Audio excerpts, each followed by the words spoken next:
अस्सलाम वालेकुम। मैं हूं फैसल रमज़ान और आप मुझे मेरे ऑफिशियल चैनल्स पे देख रहे हैं। आज की गुफ्तगू का मौजू है तकालीफ या परेशानियां। आज की इस वीडियो में मैं डिस्कस करूंगा कि परेशानियां क्यों आती हैं, किसकी तरफ से आती हैं, इनकी वजह क्या है, यानी कि परेशानियां अगर हम पे मुसल्लत हो जाती हैं तो इनकी वजूहात क्या हैं, और अगर हम परेशानियों में मुब्तला हो जाएं तो फिर हमें क्या करना चाहिए। तो सबसे पहले हम देख लेते हैं परेशानी कहते किसको हैं या तकलीफ़ किसको कहते हैं।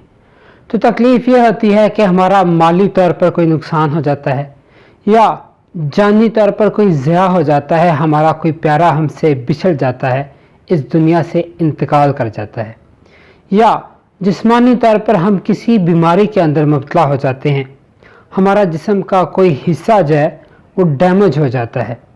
तो ये परेशानी या तकलीफ़ है, इससे मिलती जुलती कई परेशानियां हो सकती हैं। और फिर अगर हम बात करें तो ये किसकी तरफ से आती हैं, तो फिर हमें अल्लाह ताला कुरान पाक के अंदर बताता है। सूरत बकरा की आखिरी आयत मुबारका का इब्तिदाई जुज़ है जिसमें अल्लाह ताला इरशाद फरमाता है, ला युकल्लिफुल्लाहु नफ्सन इल्ला वुस्आहा। तर्जमा कुछ यूँ है, अल्लाह किसी जान पर बोझ नहीं डालता मगर उसकी ताकत भर। यानी अगर हम किसी परेशानी या मुश्किल के अंदर मुब्तला होते हैं तो वो अल्लाह ताला की तरफ से होती है। अब हम देख लेते हैं इसकी वजूहात क्या हैं। तो बुनियादी तौर पर इसकी दो वजूहात हैं। पहली वजह तो ये है कि शामते अमाल, और दूसरी वजह अल्लाह ताला दर्जा बढ़ाने के लिए भेजता है। अगर हम देखें तो जब हम मुश्किल के अंदर या परेशानी में मुब्तला होते हैं तो अगर इसका पॉजिटिव पहलू देखा जाए तो अल्लाह ताला हमारा दर्जा बढ़ाना चाहता है, तो हमें किसी मुश्किल के अंदर परेशानी में मुब्तला करता है और हमें सब्र और शुक्र जो है अता करता है। हम उसके ऊपर सब्र करते हैं और अल्लाह का शुक्र करते हैं।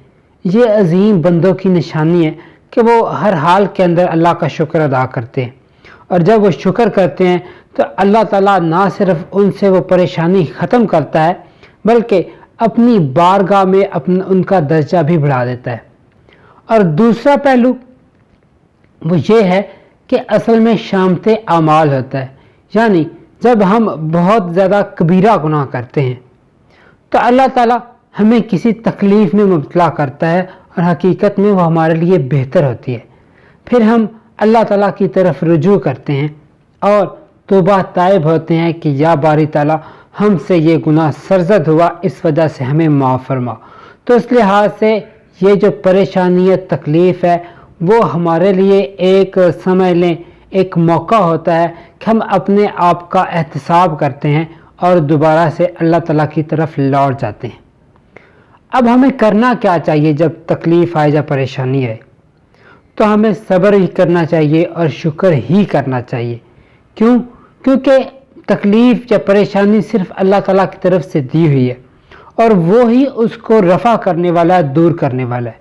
हम सब्र करें, शुक्र करें तो इंशाल्लाह अल्लाह ताला उसको दूर कर देगा और हमें तमाम मसाइब से, परेशानियों से बिल्कुल हमें निजात अता करेगा, और वही निजात अता करने वाला है। तो इस लिहाज से जब भी कोई परेशानी आए, तकलीफ़ आए, तो ज़्यादा उसके ऊपर परेशान मत हों बल्कि अल्लाह ताला से मदद मांगे और वही दूर करेगा। मेरी दुआ है कि अल्लाह ताला हमें हर किस्म की परेशानी से, तकलीफ़ से महफूज फरमाए, और अगर आ जाए तो सब्र और शुक्र अता करे ताकि हम अल्लाह ताला के अजीम और बरगुज़ीदा बंदे बन सकें। जज़ाकल्लाहु खैर।